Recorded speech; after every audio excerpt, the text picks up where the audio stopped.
Voilà, c'est l'actu à suivre. À une heure où l'actualité nous rattrape sur les questions de sexisme et de droits des femmes, votre livre, d'un certain point de vue, tombe à pic, Malka Markovic, avec une préface d'Anne Hidalgo. Ça s'appelle tout simplement Parisienne et c'est paru chez Ballant. Et l'idée est extrêmement originale.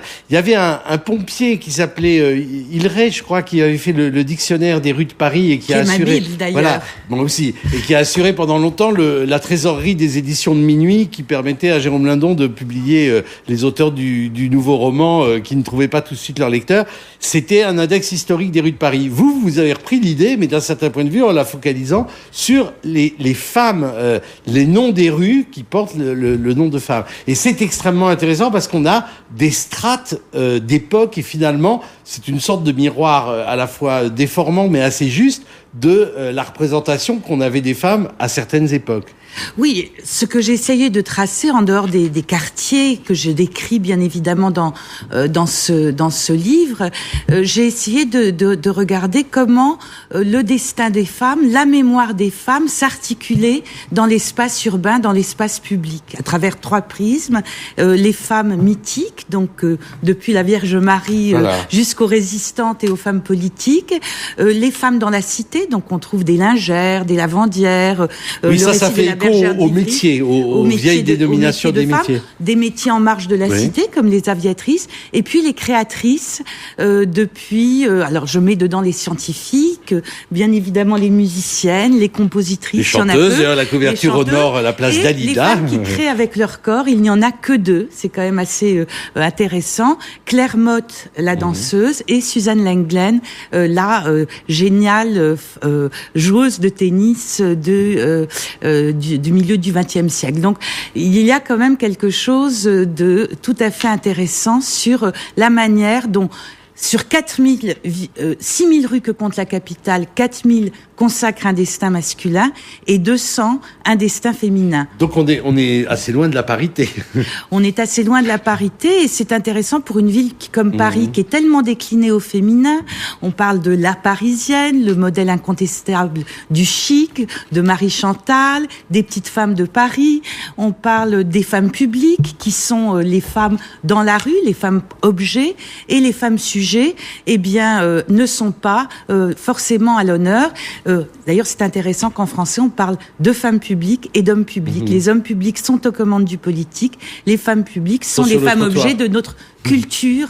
Donc évidemment, ça tombe un petit peu dans l'air du temps. Cela dit, cette recherche n'est pas d'hier, puisque ça fait 10 ans que je travaille là-dessus et que j'essaye de retrouver le destin de ces femmes. Alors il y a des choses absolument formidables. Enfin, à la fois, c'est une promenade dans Paris.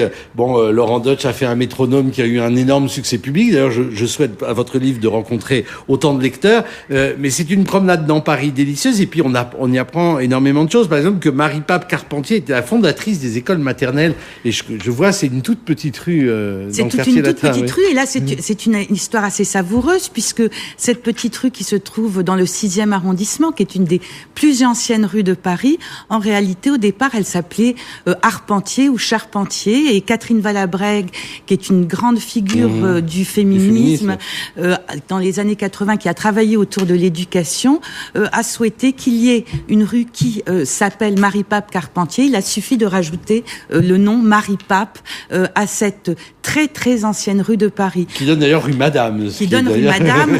Et rue Madame, c'est Marie-Joséphine, la femme de monsieur, qui, elle, a un destin tout à fait tragique et terrifiant.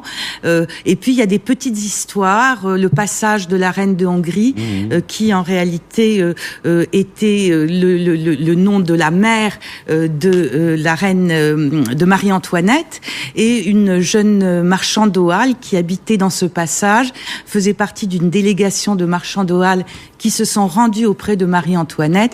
Et Marie-Antoinette, en voyant cette jeune femme, a reconnu le visage de sa mère et lui a dit, et depuis on appelait cette jeune marchand de Halles, reine de Hongrie, et le passage où elle habitait s'appelle ainsi reine de Hongrie, et en raison de sa rencontre avec la reine, elle a été guillotinée. Donc il y a comme ça des espèces de croisements de la grande histoire, de la petite histoire, et c'est vrai que ça a été une aventure passionnante durant ces 10 dernières années. En tout cas, c'est un livre vraiment et à lire et à offrir, et vous y apprendrez plein de choses. Et en plus, vous pouvez arpenter les rues de Paris, le livre à la main, c'est un bon guide aussi. Parisienne de Malka Markovic.